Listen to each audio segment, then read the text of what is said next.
ఈ డేటా సెంటర్లో అతి ముఖ్యమైన అంశం సముద్ర గర్భంలో వేస్తా ఉన్న కేబుల్. ఇది అతి ముఖ్యమైన విషయం. Subsea cable. సింగపూర్ విశాఖపట్నం 3,900 కిలోమీటర్లు. ఈ 3,900 కిలోమీటర్ల మేర వైజాగ్ కేబుల్ వేయాలా? అదానీ డేటా సెంటర్ ఏర్పాటులో భాగంగా ఈ కేబుల్ తీసుకొని రావాలి. ఇందులో కేంద్ర ప్రభుత్వం, అప్పట్లో వైఎస్ఆర్సీపీ ప్రభుత్వం, సింగపూర్ ప్రభుత్వం వీళ్ళందరూ ఇన్వాల్వ్ అయి ఉంటేనే, గూగుల్ వీళ్ళందరూ ఇన్వాల్వ్ అయి ఉంటేనే ఈరోజు ఇది జరుగుతూ ఉంది. పాపం 87,000 కోట్లు పెట్టుబడి పెడతాడు ఆయన. పాపం $10 బిలియన్ పెట్టుబడి పెడతాడు. ఆయనను కూడా కనీసం ఆ లొకేషన్లో ఆయన కూడా లేడు. మళ్ళీ ఆయన ట్వీట్ చేసినాడు, largest AI data centre campus in Visakhapatnam, engineered specifically for the demands of artificial intelligence.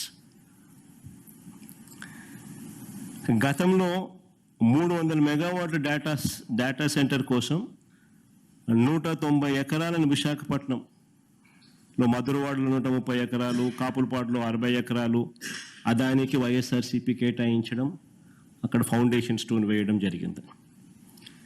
అక్కడ పనులకు శంకుస్థాపన చేయడం, సబ్సీ కేబుల్ను సింగపూర్ నుంచి విశాఖపట్నంకు తీసుకురావడానికి అంకురార్పణ వేయడం, ఇవి కూడా అప్పుడే జరిగాయి.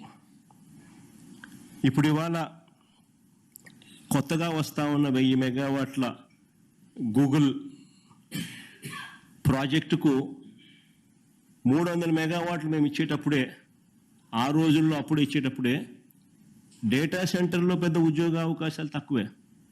కానీ ఒక డేటా సెంటర్ రావడం వల్ల ఒక ఎకో సిస్టమ్ బిల్డ్ అవుతుంది.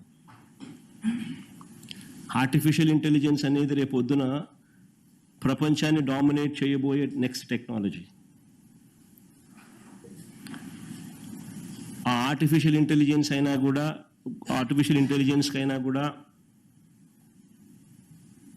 లేదా క్వాంటమ్ కంప్యూటింగ్ అయినా, రేపొద్దున ఫ్యూచర్లో జరిగే ఎటువంటి గొప్ప మార్పుకైనా కానీ డేటా సెంటర్ అనేది will be the nodal point. ఇక్కడ డేటా ఉంటే ఆ డేటాను రకరకాలుగా ఆ డేటాకు మైండ్ అప్లై చేస్తే అది ఆర్టిఫిషియల్ ఇంటెలిజెన్స్ అవుతుంది. So data centre is going to be a key factor.